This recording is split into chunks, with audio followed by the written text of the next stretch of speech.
This is Dr. Casper with the Political Scientist. I'm a professor of politics and policy sciences. Today I want to talk to you about the left and the right side of a political spectrum.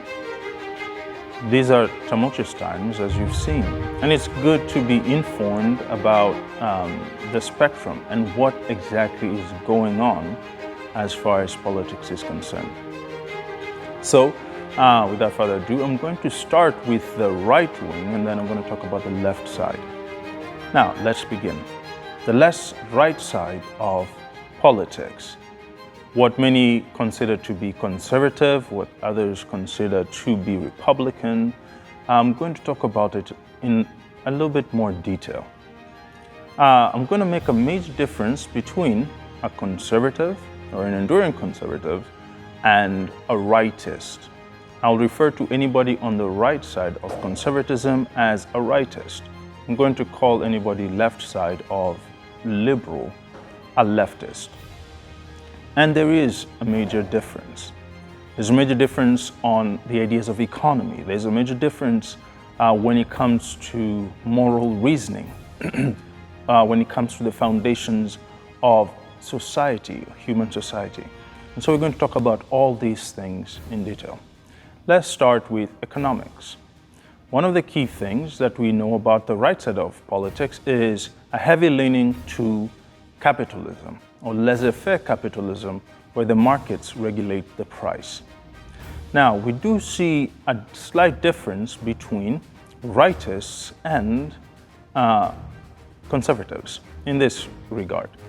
While both argue for capitalism, we see that the rightists want capitalism with actual government intervention in this way. You can be a capitalist as long as you do not violate what the regime or what the political leaders want. We saw this even here, as the Koch brothers realized soon that if their international wants violated what the administration wanted, that there will be repercussions. And so that's a big difference, repercussions. The conservative is open markets. When it comes to the rightist, you may have open markets as long as they don't violate what the regime wants. Now, the difference is because of the foundations of human society. In fact, conservatives are more in line with creationism, or in this idea of a Judeo-Christian worldview where God creates mankind and endows them certain inalienable rights. It's the idea of the law of nature and the social contract made by people as they enter human society. It provides for rights, it provides for equity of opportunity, etc. This is not the same thing as a rightist, although they've been bounded together as being the same thing. You see, a rightist actually follows a philosophy created by Mussolini's, one of Mussolini's core advisors, who in many ways is regarded as the father of social Darwinism. It's the idea of taking Darwin's assertions and plugging them into a social context or a political context.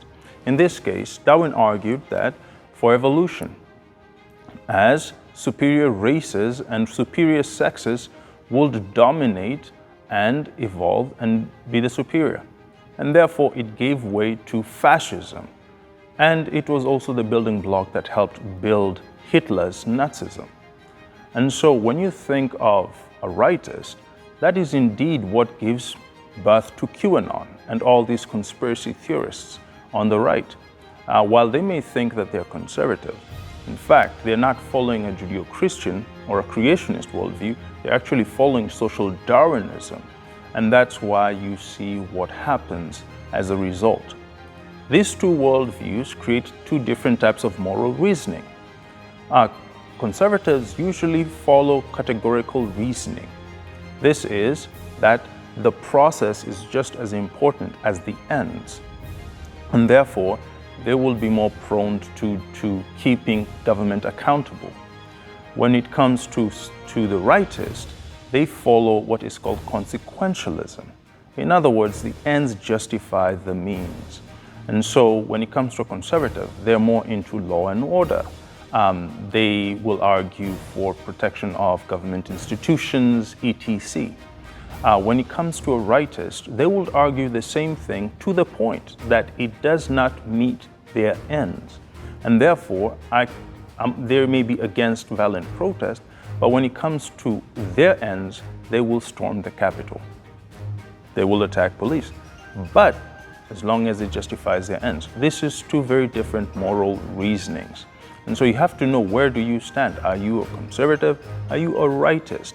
Two different worldviews, a creationist worldview versus a social Darwinistic worldview that can give room all the way to fascism and white nationalism.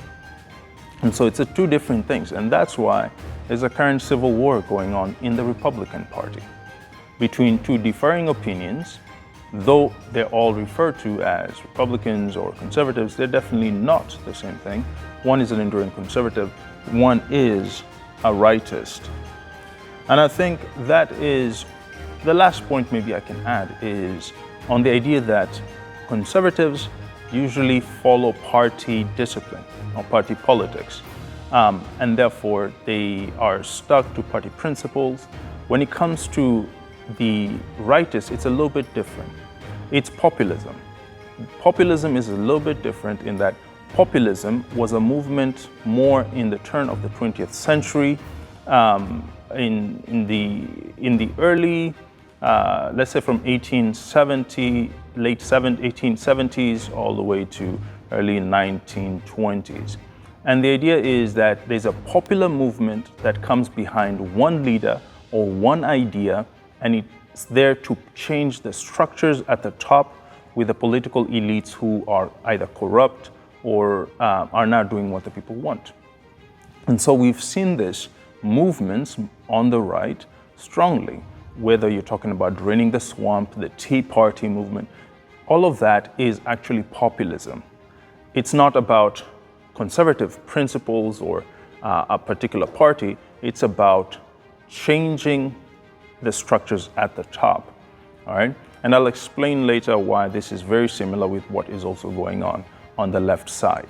So I just wanted to give you a few points to understand the actual civil war or the actual differences between what is going on the right side of the spectrum, between the enduring conservative and the rightist. Thank you for sticking with me. This has been a few points and a few moments with Dr. Casper as I try to explain the dynamics of politics in this political spectrum. Until next time, when I now go into the left side of the spectrum, I would learn about liberals, social democrats, social Marxists, and communism. Welcome to actualizecenter.com. At actualizecenter.com, you'll find the resources that you do need to actualize in life. We will have seminars for you. These will be online, together with the greatest experts in their various fields, from finance to real estate to personal development and leadership. These are the people who are going to walk with you. And since we have the technologies at the convenience of an online forum, and so you have that. We have the actualized assessments so that you may be able to know your actualized language, your level of leadership, and amongst other things. And so we want to load you up with the necessary resources that you need. We believe in the Ya'al principle, that we are going to give you useful and practical skills to help you be profitable, be a person of good understanding, and be a person who will add value to their lives and to their society. We have all been given God-given talents and skills, and we want you to maximize them, okay? So this is why you join. This is why you come to actualize.com. We believe in you. We believe in your passions. We believe in your visions. And so come and join us in this journey as you actualize at actualizecenter.com.